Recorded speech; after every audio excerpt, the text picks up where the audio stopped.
Evangelho segundo João, capítulo 19, como está em nossa liturgia do culto pela manhã, versículo 38 até o versículo 42.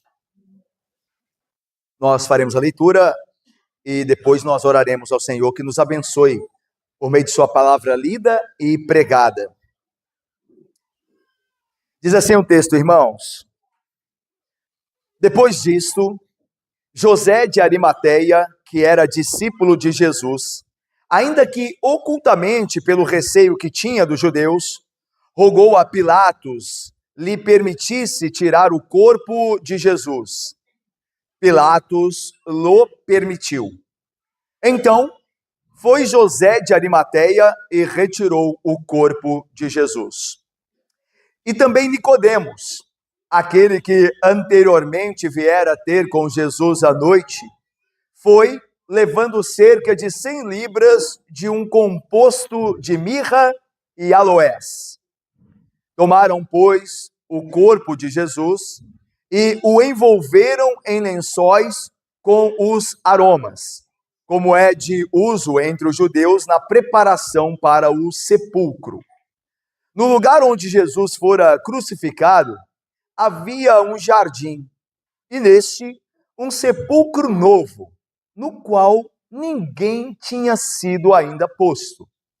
Ali, pois, por causa da preparação dos judeus e por estar perto o túmulo, depositaram o corpo de Jesus. Vamos orar? Senhor nosso Deus e bendito Pai, ó Deus, nós estamos neste domingo, dia do Senhor, reunidos em Teu nome, ó Pai, pela mediação do Senhor Jesus Cristo, que morreu, mas sim antes, que ressuscitou dos mortos, está vivo, ó Pai. E pelo Espírito de Cristo que habita em todo aquele que crê, enviado por Ti e por Teu Filho, ó Deus, aos Seus escolhidos, nós aqui estamos, ó Pai, então, com estas graças, diante da Tua palavra, que nós cremos como de fato ela é, ser a verdade, inspirada, infalível, inerrante. E nós queremos também, ó Deus, que ela é poderosa para operar em todo aquele que possui o Santo Espírito do Senhor, ó Pai. Portanto, ó Deus, abençoa-nos enquanto meditamos, ó Deus, no texto que nos fala do sepultamento do Teu Filho e nosso Senhor Jesus Cristo. Deus, certos de que Ele não permaneceu no túmulo, antes o Senhor o ressuscitou dentre os mortos, e Ele venceu a morte, como o Rei Todo-Poderoso, e vive está. Assim nós oramos, em nome daquele que vive, hoje e sempre, eternamente. Com perdão dos pecados nós oramos. Amém. Meus irmãos, o Senhor Jesus Cristo, nós vimos no último domingo, entregou o seu Espírito. O texto diz que Ele, tendo rendido o seu Espírito, de fato, morreu pelos pecadores. Nós vimos também no texto passado que, para certificarem-se que Jesus Cristo havia morrido, um dos soldados romanos, com sua lança, traspassou um dos seus lados. Então, Jesus Cristo, através do seu corpo, jorrou água e sangue, ou sangue e água. Nós vimos isso que, naquele momento em que João, diz ele mesmo, testificou essas coisas, testemunhou essas coisas. O fez para que nós creiamos que através de Cristo nós temos não só a purificação dos pecados através do sangue, mas também o perdão dos pecados. Meus irmãos, agora Jesus Cristo está ali morto no madeiro.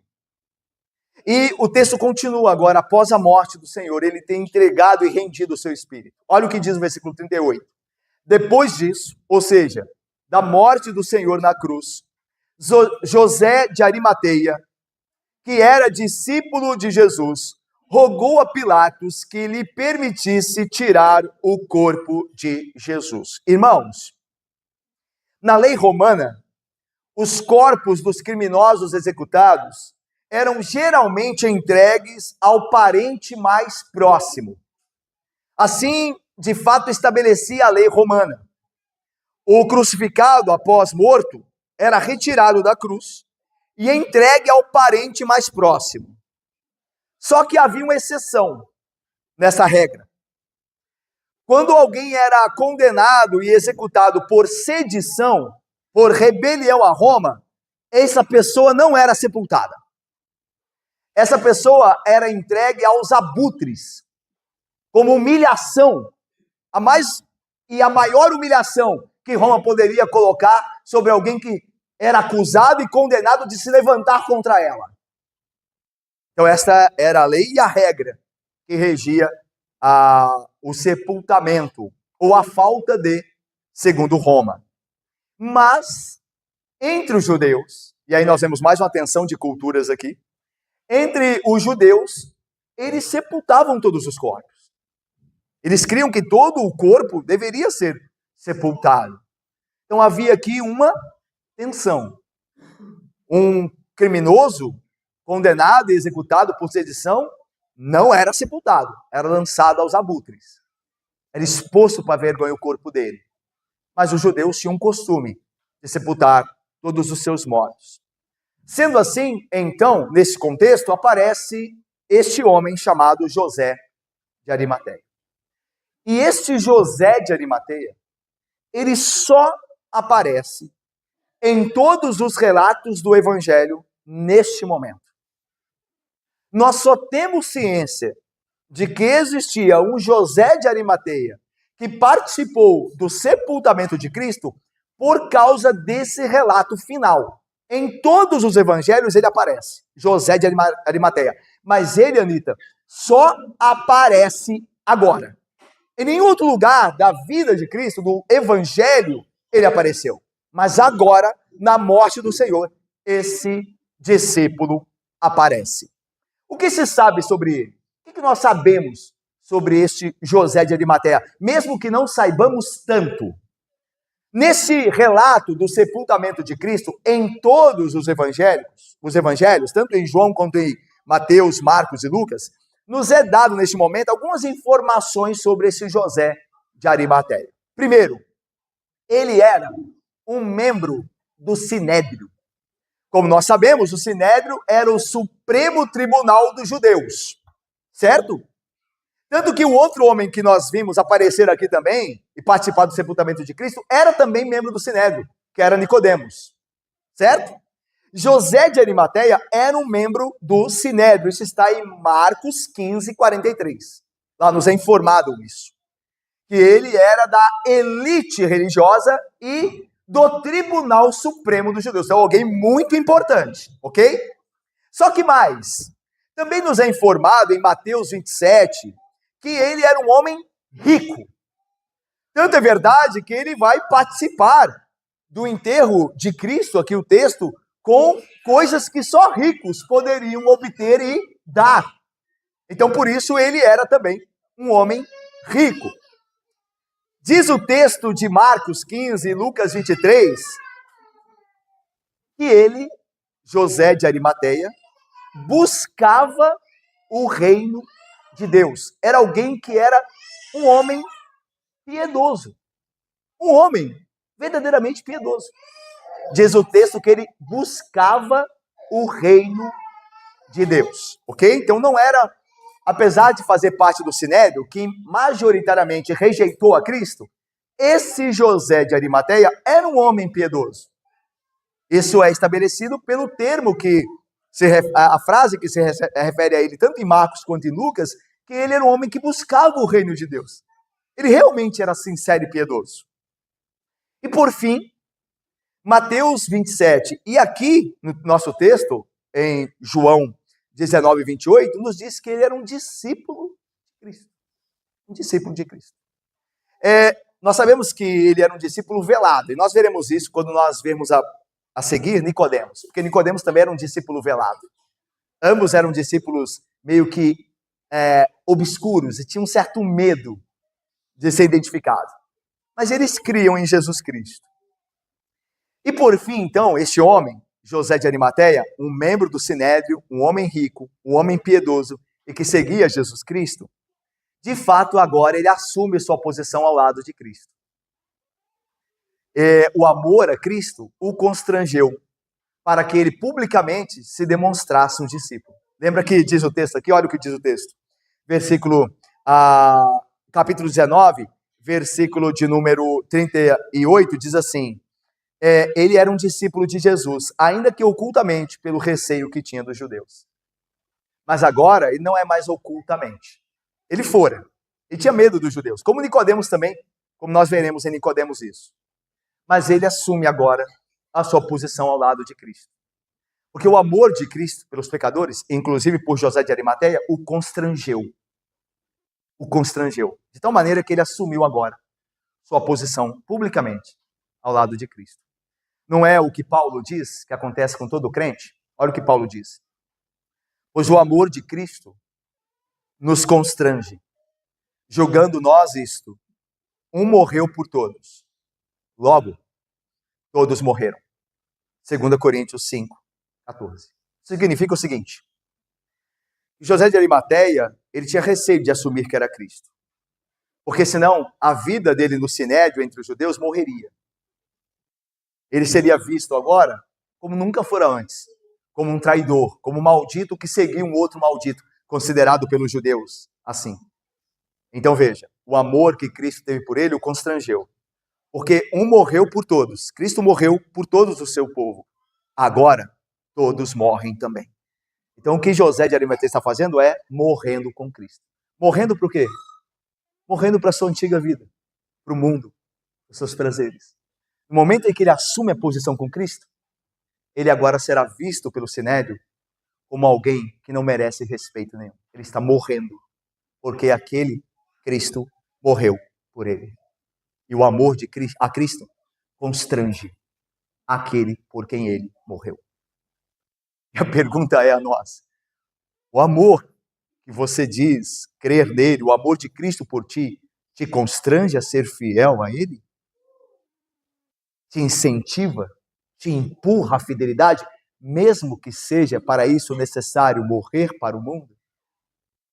O amor de Cristo no crente sempre o constrangerá, sempre o empurrará para assumir o testemunho a todo custo.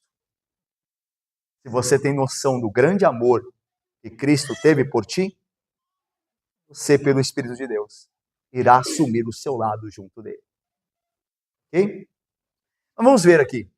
O texto diz que esse José de Arimateia rogou a Pilatos lhe permitisse tirar o corpo de Jesus. Irmãos, esse José de Arimateia, ele teve aqui no caso acesso a Pilatos. E nós podemos imaginar por quê. Por dois motivos. Ele fazia parte do sinédrio, ele era parte dos líderes mais importantes entre os judeus, e obviamente Pilatos tinha conversa com esses líderes, e ele era rico. E os ricos geralmente andam com os magistrados. Então, essas duas características de José de Arimateia facilitaram ele ter contato com Pilatos. E ele fez isso porque é provável que nenhum dos irmãos de Jesus se dispusessem a tomar o corpo para o sepultamento. Lembram-se?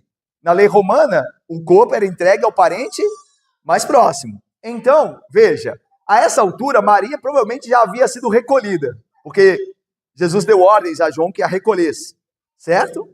Lembra que uma espada transpassou a alma de Maria, segundo a profecia. Lembra? Essa profecia que foi dita pelo idoso piedoso, lá no início de Lucas, o cântico de Simeão. Uma espada vai transpassar a sua alma, Maria. Ela vai sofrer como mãe, vendo o filho. Certo? Então talvez ela não tenha resistido. E os irmãos de Jesus, onde estavam? Vocês se lembram que os irmãos de Jesus, nessa altura, até essa altura, não criam nele. É bem possível que nem ali eles estivessem, para não serem associados com alguém que está sendo acusado e executado, foi condenado, acusado e executado por sedição a Roma. Imagina, seu parente foi acusado de ser um rebelde em Roma, aí você vai se apresentar como parente dessa pessoa? É bem possível que os irmãos de Jesus não fizeram, por indiferença ou medo, aquilo que deveriam. Então, José de Arimateia fez. Por conta da facilidade do contexto que estava envolvido, sendo membro do sinédrio e rico, ele foi até Pilatos. E Pilatos permitiu. Olha o que diz o texto no versículo de número 38 no final. Pilatos lo permitiu. E aí diz o texto: então José de Arimateia e retirou o corpo de Jesus. É bem possível que, como um homem rico, José de Arimateia tenha se valendo dos seus servos para irem tirar o corpo de Cristo. Ou talvez ele mesmo estivesse envolvido. O texto não diz. Mas é possível que ele contasse com a ajuda de servos, como ele era um homem rico. Mas eu quero parar aqui agora, no nosso texto, e aplicar uma verdade, segundo o poder do Espírito Santo, ao nosso coração. Irmãos, José de Arimateia foi um discípulo fiel no anonimato. Nós podemos ver essa verdade porque ele agora é citado entre os discípulos de Cristo, os amigos de Cristo. Mas nós só o encontramos aqui, nesta passagem. No final da vida de Cristo, na sua morte, no seu sepultamento, ele aparece. Mas o texto diz que ele era um homem que buscava o reino de Deus. Os evangelhos dizem isso. E que ele era um discípulo de Cristo. Só que pouco se sabe dele. Pouco se sabe dele. Por isso, irmãos, é verdade que José de Arimateia surgiu nesse momento para honrar a Cristo. E se preocupou com Jesus a quem servia, de quem era discípulo. E é interessante que ele surgiu no momento de humilhação de Cristo, não de glória. Era muito fácil seguir a Jesus enquanto ele estava operando os milagres, lembram? Uma multidão seguia. Quando Jesus estava operando milagre, quando ele era famoso, quando ele era benquisto, uma multidão seguia. Mas agora, nem os seus irmãos estão lá para retirarem o corpo da cruz. E não é assim que muitos seguem a Cristo? Quando Cristo é amado pelo mundo, quando a pessoa de Cristo é distorcida pelo mundo, aí todo mundo quer seguir a Cristo. Mas o Cristo que exige arrependimento, o Cristo que exige compromisso, o Cristo que exige mudança de vida, o Cristo que, ao mesmo tempo que salva alguns, condena outros, esse Cristo é o Cristo que o mundo não quer. É difícil seguir esse Cristo. É difícil seguir esse Cristo, como ele diz, tome a sua cruz, negue-se a si mesmo, seja maldito para o mundo, venha e siga-me, mas ao mesmo tempo seja humilhado pelo mundo. É difícil seguir esse Jesus, é difícil estar ao lado dele nesse momento. Mas é neste momento que José de Arimateia está ao lado dele, no momento de humilhação, no momento em que Jesus Cristo é considerado como maldito. É nesse momento que ele está lá. Irmãos, existem cristãos que, à semelhança de José de Arimateia, são servos de Jesus, desconhecidos para a igreja e para o mundo, mas bem conhecidos de Deus. José de Arimateia não era um discípulo famoso, como era Pedro, por exemplo, como era o próprio João, como era Tiago, que é depois o meio-irmão de Jesus Cristo, que se converteu posteriormente e foi líder da igreja de Jerusalém. Ele não era um desses figurões, embora crentes, eram homens que foram exaltados pela providência. Mas José de Arimateia, pouco se sabe dele. Ele aparece só agora. Mas ele era um discípulo, ele esteve com Jesus na hora mais difícil. Assim, meus irmãos, há muitos crentes fiéis que nós não conhecemos. Lembra de Elias, que nós temos visto também no relato de 1 Reis? Que quando ele estava lá triste, abatido, e disse a Deus que só ele havia sobrado ou restado dos profetas fiéis, aí Deus diz assim, eu ainda tenho muito mais profetas. 700 profetas eu tenho que não se dobraram a Baal. Quem eram esses 700 profetas? Quem eram eles, irmãos? Desconhecidos, irmãos. Profetas que ninguém, de fato, soube o nome ou conhecera. Nós conhecemos Elias, mas e os outros? Eles eram fiéis, eles não se dobraram diante de Baal. Os 7.000, melhor, né? Não 700, os 7.000 profetas que Deus havia preservado, 7.000 profetas que Deus havia preservado, eles não se dobraram diante de Baal. E como eu disse, quem eram eles? Quais seus nomes? A Bíblia não fala. Meus irmãos, existem verdadeiros crentes anônimos, no sentido de não serem conhecidos.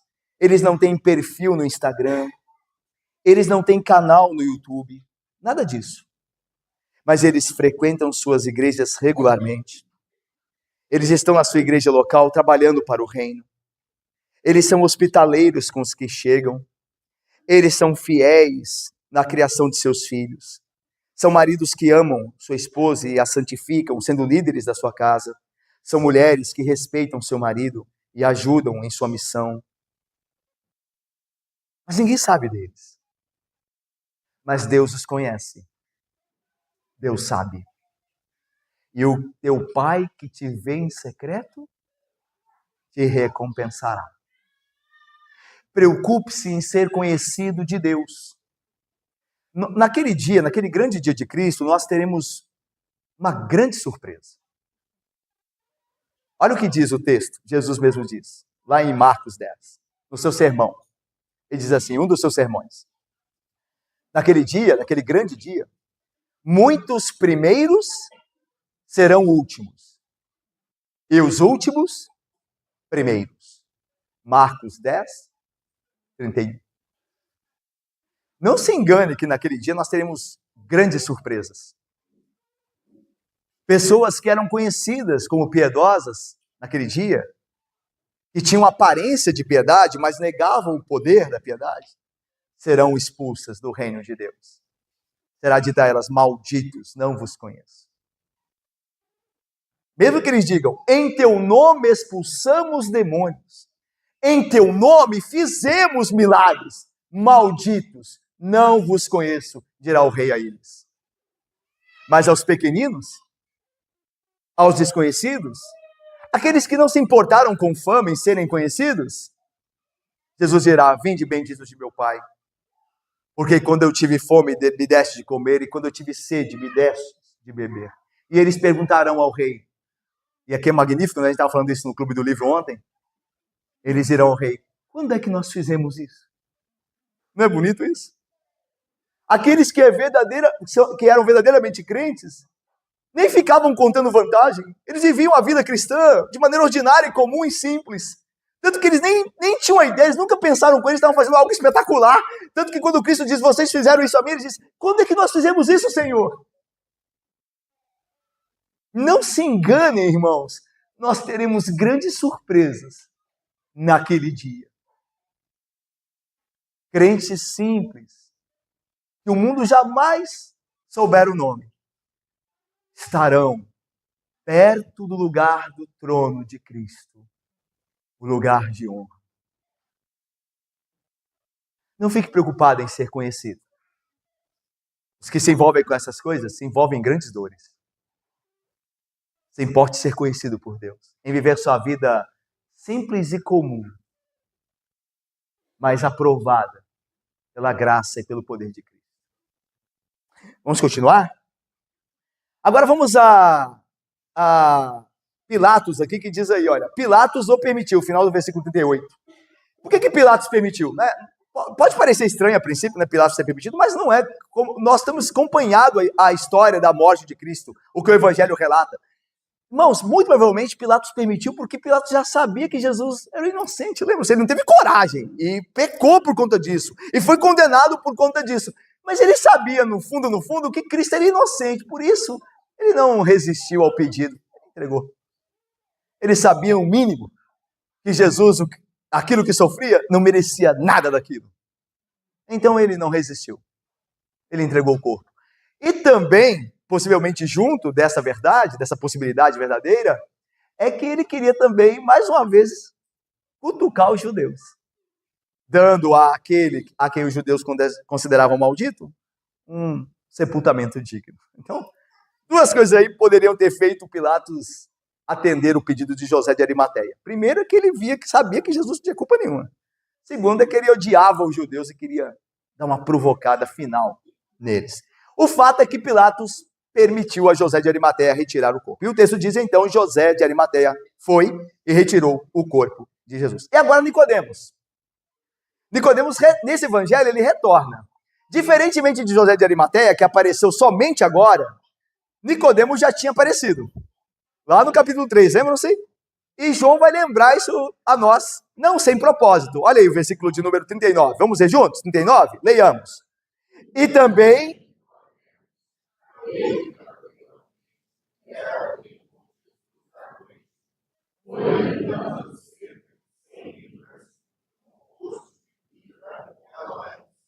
Meus irmãos, Nicodemos era também, assim como José de Arimateia, um dos principais dos judeus, como diz João capítulo 3. Então ele era também um dos membros do Sinédrio, conhecidos também como os principais dentre os judeus. Okay? Ele era companheiro de Sinédrio de José de Arimateia. E agora se encontram também companheiros na morte de Jesus. Ok? Então veja, meus irmãos, o texto diz que ele apoia e ajuda José de Arimateia, não retirando o corpo de Cristo da cruz, mas providenciando o composto aromático de mirra e aloés para o sepultamento de Cristo. Diz aí que cerca de 100 libras, é muita coisa. 100 libras seria mais ou menos 34 quilos de especiaria. Os judeus usavam a mirra como um pó, diferente dos egípcios, que usavam para o embalsamento, retirada dos órgãos do corpo e colocavam a mirra, uma mistura ali dentro do corpo para embalsar os seus mortos. Diferente aqui dos judeus. Os judeus não praticavam o embalsamento próprio dos egípcios, mas eles usavam a mirra como um pó que, misturado a aloés e outras especiarias, eram passadas, essa mistura era passada no corpo do que morrera, principalmente para evitar o mau cheiro, deixar aquele corpo mais perfumado para o seu sepultamento.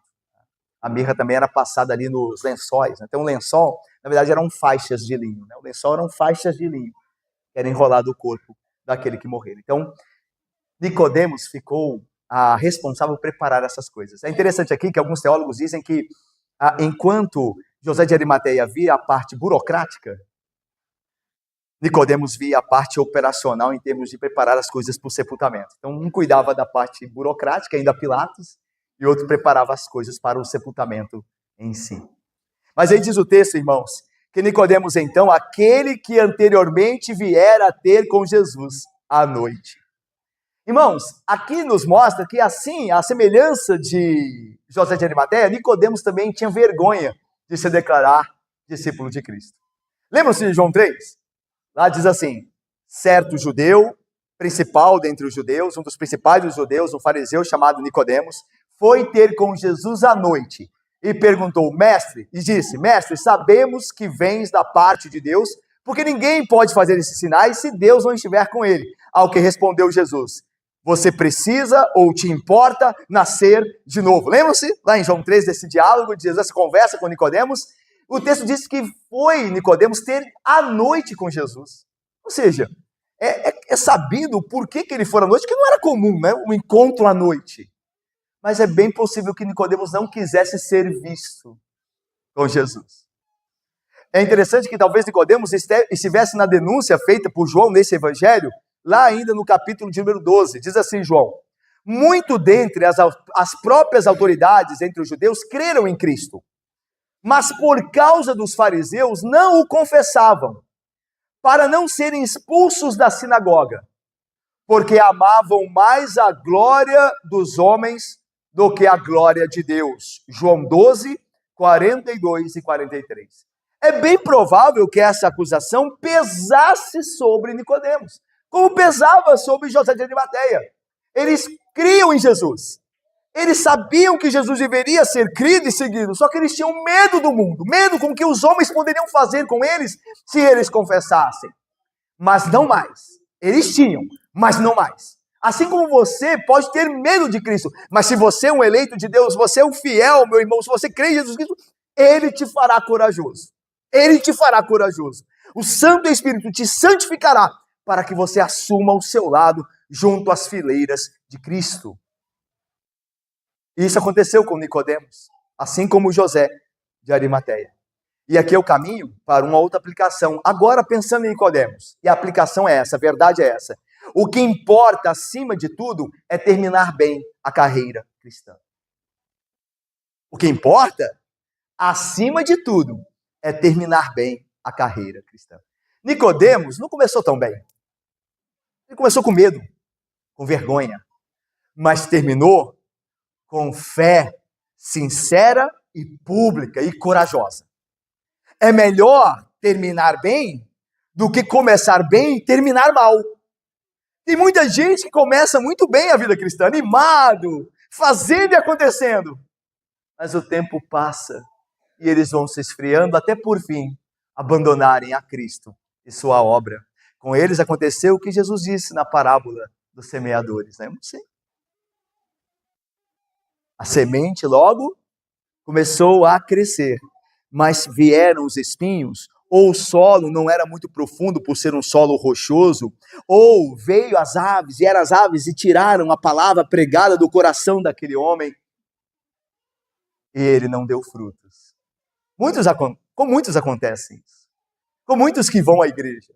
Talvez alguns de vocês aqui, meus irmãos, eu não sei, mas falo para o bem de vocês e para o meu bem também, para o nosso bem. Talvez muitos de vocês, ou alguns de vocês, daqui a alguns anos, não estejam mais aqui. Não acontece? Quantos irmãos, supostos irmãos passaram por nosso meio e já não andam segundo a fé? Chegaram animados. Talvez você se lembre de alguém. Não estou propriamente daqui. Mas você se lembra de alguém que você conheceu? Que estava animado no início. E parecia que Deus estava fazendo uma obra no coração dele. Mas depois ele se foi. É melhor terminar bem do que começar bem. O melhor mesmo é começar bem e terminar bem. Mas entre as duas coisas, melhor terminar bem. Nicodemos nos ensina essa lição. Faremos bem, irmãos, se guardarmos esses fatos em nossos corações e recordarmos que Nicodemos, no final, assumiu a posição com Cristo. Nicodemos é o contraste com Judas Iscariotes. Judas Iscariotes começou bem. Começou muito bem. Era o apóstolo de Cristo. Mas terminou muito mal, lembram-se? Nicodemos terminou. Começou melhor? Com dúvidas. Mas terminou com fidelidade. Irmãos, aqui nos ensina algumas coisas preciosas. Nós não devemos ser apressados em julgar pessoas. Nós devemos julgar pessoas, mas não devemos ser apressados em fazer. É diferente aqui, tá? Porque a gente tem ouvido muito de, não deve julgar ninguém. Ninguém pode falar de ninguém. Não. A Bíblia fala que nós conheceremos pelos frutos. O apóstolo Paulo diz, não há, a igreja de Corinto, ele diz assim, não há ninguém que possa julgar essas coisas no meio de vocês. Então veja, e Paulo diz mais, não sabeis vós que haveremos de julgar os próprios anjos naquele dia? No caso, os anjos caídos. Quanto mais, Paulo continua, as coisas dessa terra. Então, irmãos, Deus nos chamou sim para julgarmos aquilo que vemos na vida dos outros, mas não sem antes julgarmos a nós mesmos, tirando a trave do nosso olho, e não sem antes considerar muito, antes de exibir um juízo de fato sobre aquilo. Ok? Então, todo homem seja pronto para ouvir, tardio para falar, tardio para se irar. Ok? Então veja, nós devemos ter cuidado ao julgar pessoas, porque imagine, se você conhecesse Nicodemos e José de Arimateia, naquela época que eles eram discípulos ocultos, o que você e eu estaríamos inclinados a dizer deles? Eles não são crentes nada, certo? Eles são covardes, certo? Que eles deviam assumir o lado, certo? Não seríamos tentados? Mas calma, olha agora. Olha agora. Então nós devemos reconhecer que se o irmão estiver pecando, ele está em pecado. Mas isso não significa necessariamente que ele não seja um santo, um salvo. Que Deus não faça arrepender e voltar ao caminho. Ok? O ponto é, tenhamos calma quando nós formos julgar alguém. Devemos julgar, mas não apressadamente. Porque o dia de amanhã pode trazer surpresas felizes, como no caso de José de Arimateia e de Nicodemos. Ok, irmãos? Outra coisa que eu queria lembrar aqui neste ponto sobre Nicodemos é que nós não devemos desprezar o dia dos humildes começos. Zacarias 4:10. Às vezes alguém chega à igreja e ela vem, obviamente, de uma vida sem Cristo, e ele começa a vida cristã, mas ele começa ainda com pouco entendimento, errando em algumas coisas, mas você percebe nele vontade, você tem orado por ele. Não desprezemos essas pequenas coisas dos crentes que às vezes têm dificuldade de entender doutrinas mais profundas. Não despreze isso. Muitos teólogos que não têm vida com Cristo irão para o inferno. Muitas pessoas inteligentes e eruditas irão para o inferno. E muitos crentes humildes, às vezes que não entendiam coisas profundas, serão plenamente santificados e glorificados e estarão com Cristo eternamente. Nós teremos naquele dia grandes surpresas, enormes surpresas. Enormes surpresas. Aquelas pessoas que nós olhávamos para a igreja e não sabe nada essa pessoa. E muitas pessoas que nós tínhamos como quase ídolos, haverá uma grande inversão. Veja, irmãos, aqui um parênteses aqui que eu acho que é importante. Não quer dizer que todo mundo, obviamente, que seja bom teólogo, que seja operoso na obra de Deus, vá mudar lá a situação dele. Não. Ordinariamente, nós cremos que aqueles que trabalham muito, aqueles que conhecem a Deus, estarão com Cristo. Só que nem todos que nós achamos. E daí, a nossa grande surpresa naquele dia. Ok? Vamos para o final? Olha aí o versículo 40 e 42. Vamos ler juntos, aí terminamos. Leiamos, por favor, irmãos. Tomaram, pois, o corpo de Jesus e o envolveram em lençóis com os aromas.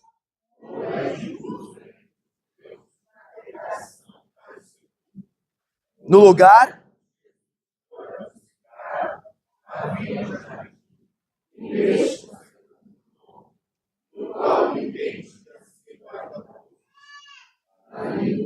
por causa da preparação dos judeus e por estar perto o túmulo. Então, meus irmãos, tomaram, pois, obviamente em parceria, José de Arimateia e Nicodemos, essa parceria abençoada, tomaram, pois, o corpo de Jesus e o envolveram em lençóis, as faixas de linho. As especiarias, como eu disse, eram passadas nessas faixas também. Não só no corpo daquele que morrera, mas nas faixas também. E enrolaram o corpo com esses lençóis. Como era, diz o texto, o costume entre os judeus, na preparação para o sepulcro. Veja que nós vamos ver aqui no final que os judeus tinham cuidado muito zeloso com os corpos dos seus mortos. Isso aqui é importante, porque será a nossa aplicação aqui no final. Versículo 41. No lugar onde Jesus fora crucificado, havia um jardim. A ideia de que é um grande jardim porque tinha um jardineiro. Aliás, esse texto, essa informação que João dá, nos prepara para o capítulo 20, versículo 15. Olha aí o versículo 15. Diz que Maria Madalena foi perguntada por Jesus, quando ressurreto, mulher, por que choras? A quem procuras? Ela supondo ser ele o jardineiro. Então a ideia de que era um grande jardim, você tem um jardineiro para cuidar. Ok? Não era um jardim pequeno. Havia próximo do lugar, do Gólgota, o lugar que Jesus foi crucificado, havia ali próximo um grande jardim, certo? E nesse jardim havia um sepulcro novo. Possivelmente uma caverna artificial, um buraco aberto numa rocha. Uma caverna artificial, um novo sepulcro. E aí João diz, isso aqui é muito importante, olha aí, no qual ninguém tinha sido ainda posto. Ou seja, ninguém havia sido sepultado naquele sepulcro. Era um sepulcro novo, ok? Isso aqui é importante. Por que é importante isso? Porque a ideia, meus irmãos, é que como o túmulo de Jesus, daqui a 3 dias, se encontrará, diácono Paulo, vazio, nós sabemos muito bem quem ressuscitou. Porque naquele sepulcro novo, ninguém havia sido sepultado, só uma pessoa. E como dali a 3 dias o sepulcro estará vazio, como dissemos, e como a Bíblia relata, então só alguém poderia ter ressuscitado. Só tinha uma pessoa lá. Ok? Por isso é importante essa informação de João. Agora vamos lá, versículo 42. Ali, pois, nesse jardim, perto do lugar onde Jesus fora crucificado, perto do Gólgota, ali, pois, por causa da preparação dos judeus, Ou seja, por ser sexta-feira à noite, está próximo o sábado que devia ser guardado, e por estar perto do túmulo, depositaram o corpo de Jesus. Então, Marcelo querido, presbítero Lúcio, a Daniele querida, a ideia é, Patrick, que ali na providência divina, tudo ficou mais fácil para que Jesus fosse sepultado naquele sepulcro novo. Primeiro, por quê? Eles não teriam tempo de ir num lugar distante, porque estava próximo o sábado. Era o dia da preparação, a sexta-feira já estava acabando, a gente tardezinha, e entrando o sábado, e eles não podiam fazer nada no sábado. Então onde nós vamos sepultar? Não pode ser um lugar longe. E aí então viram um sepulcro novo. Opa, está pertinho aqui do onde Jesus foi crucificado. Então providenciaram que ele fosse sepultado ali. Eu termino com uma aplicação nessa parte final sobre o cuidado com o corpo de Jesus. Irmãos, nós vemos aqui nessa parte final do nosso texto em que pregamos o cuidado com o corpo de Cristo, e isso nos ensina que os corpos dos que seguem ao Senhor devem ser honrados na morte. E quando eu falo aqui de honrados, não é prestar culto a mortos, nada disso. Mas é a ideia que eles devem ser velados com honra e zelo. Porque foram santos do Senhor Jesus Cristo, serviram.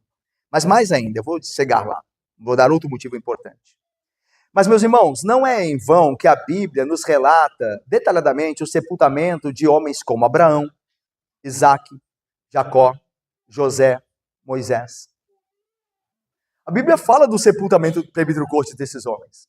Se não fosse importante sepultar, honrar o corpo dos santos, quando eles morreram, a Bíblia. Mas a Bíblia relata o sepultamento desses homens. A Bíblia nos informa sobre o corpo de João Batista sendo colocado em uma sepultura. E acerca de Estevão, lembram-se de Estevão, que foi apedrejado? Diz o texto assim: alguns homens piedosos sepultaram Estevão e fizeram um grande pranto sobre ele. Atos 8, 2. Veja, que a Bíblia fala do cuidado com aqueles que morrem no Senhor em seu sepultamento. Tampouco, irmãos, foi em vão que Deus nos falou sobre o sepultamento de seu filho. Por que o Espírito Santo inspirou João nesse relato? É claro que ele nos prepara para a ressurreição, dizendo que Cristo de fato morreu pelos pecadores. Mas aqui tem todo cuidado. Não precisava falar que José de Arimateia, um rico, foi lá pedir a Pilatos o corpo. Qual foi a mistura rica de muito dinheiro que Nicodemos preparou para o corpo de Jesus? Está mostrando o cuidado de Deus com o seu filho. Como a Bíblia mostra o cuidado de Deus e do povo de Deus para com aqueles que servem a Deus. Sabe por que nós devemos ter cuidado com aqueles e zelar e velar por eles, aqueles que morrem no Senhor? Porque nós estamos plantando uma semente para que no dia da ressurreição nasça em glória. Olha o que Paulo diz, quando alguém é sepultado em Cristo. Semeia-se o corpo do irmão crente na corrupção, não é? O corpo lá em deterioração. Ressuscita na incorrupção. Semeia-se em desonra, ressuscita em glória. Semeia-se em fraqueza, ressuscita-se em poder. Semeia-se corpo natural, ressuscita corpo espiritual. Se há corpo natural, há também corpo espiritual. 1 Coríntios 15, 42 a 44. O sepultamento dos crentes é um semear. Já pensou nisso? Quando você está num sepultamento, você está vendo alguém ser semeado, porque aquela pessoa, se crê em Cristo, ressuscitará gloriosa dos mortos. Que bênção, não? O sepultamento dos crentes é até breve. Até breve, meu irmão. Porque Cristo, ao soar da trombeta, fará o seu povo ressuscitar glorioso dos mortos. Meus irmãos, o corpo será ressuscitado quando soar a última trombeta. E unido novamente a alma, viverá a eternidade no céu. Com certeza, meus irmãos, diante de fatos e verdades deste tipo, dessa natureza, não devemos supor que velar o corpo com dignidade é algo útil. O cuidado com o corpo que há de ressuscitar, que Cristo, em seu poder, há de trazer dos mortos. Há uma pergunta muito comum, né? Se crentes devem ser cremados. Uma pergunta muito comum. Se há problema em cremarmos os nossos queridos. Veja, meus irmãos, eles serão ressuscitados de um jeito ou de outro. A cremação não vai impedir ninguém de ressuscitar dos mortos. Okay? Deus o trará do pó da terra novamente. Ok? Porque do pó da terra nós fomos formados. Mas na Bíblia não há nenhum crente fiel sendo cremado. E já havia entre os pagãos o costume de cremar corpos. Mas na Bíblia nenhum crente fiel é cremado. Todos são sepultados. Daí talvez um princípio. Para a hora dos nossos mortos, aqueles que pertencem a Cristo, nós entendermos assim e imitarmos. Ou a cremação pode dar a ideia de que você está destruindo algo. Mas o sepultamento dá a ideia de que você está semeando aquele corpo, aquela pessoa que vai ressuscitar em Cristo. Ok? Por fim, então, irmãos, eu queria terminar com isso aqui. Nós devemos ter, então, zelo com os nossos mortos que morrem em Cristo. Cuidado e zelo e velar por eles na sua morte. Certo? Mas, ao mesmo tempo, eu termino com essa verdade aqui que é a oposta. Ao mesmo tempo, nós devemos ter cuidado para não julgar que um belo funeral será a compensação para alguém que viveu na impiedade e no pecado. Ok? Os crentes devem ser velados com honra e cuidado. Mas não quer dizer que só porque alguém teve um belo funeral que essa pessoa foi para o céu. Não é o que dizem? Que geralmente dizem, né, que homem bom é homem morto. Todo mundo que morre é bom. Fala-se dele tudo de bom, mesmo que ele tenha vivido exatamente tudo ao contrário do que tem falado dele na morte. E um velório bonito não apagará isso diante do juízo de Deus. Podemos sepultar um homem com muito luxo e gastar bastante dinheiro durante as lamentações por ele. Eu estava lendo aqui, irmãos, eu coloquei aqui no início do meu sermão, que os historiadores relatam, eu vou ler aqui para vocês, para ser fiel à informação histórica, os teólogos informam que Herodes, o Grande, ele foi, irmãos, sepultado com mais de 500 servos, 400 a 500 servos, levando as especiarias para sepultar Herodes. Uma procissão, imagine, só para carregar as especiarias. 400 a 500 servos. Joséfo relata isso. Imagina. Que suntuoso velório, Pierre. Só que Herodes era um ímpio. Sua alma foi para o inferno. Não tinha todo um velório bonito. Ok? Esse é o ponto. Irmãos, saibamos que um homem pode gastar bastante dinheiro no sepultamento daquele querido a quem sepulta. Mas se aquele não for um crente, o seu sepulcro pode ter o mármore mais caro e pode ser escrito nele o epitáfio mais honroso, mas tudo isso não salvará a alma dele. No último dia, o fato mais importante não será a maneira como fomos sepultados, mas se fomos sepultados com Cristo. É isso que vai definir. Lá em Romanos 6:8 diz: se morremos com Cristo, cremos que também com Ele viveremos. Talvez o seu e o meu velório tenha pouca gente ali chorando por nós. Não sei. Talvez. Talvez seja um velório, um cemitério comum. Aquilo que as nossas finanças poderiam arcar. Mas isso não importa em última instância. Importa morrermos em Cristo. Isso é que importa. Isso é que realmente importa. É melhor morrer a morte do justo e ter um sepultamento humilde, depois de um funeral simples, do que ser sepultado com ostentação e glória humana e morrer sem a graça de Cristo e ir para o inferno. Que a nossa oração seja aquela registrada na Bíblia.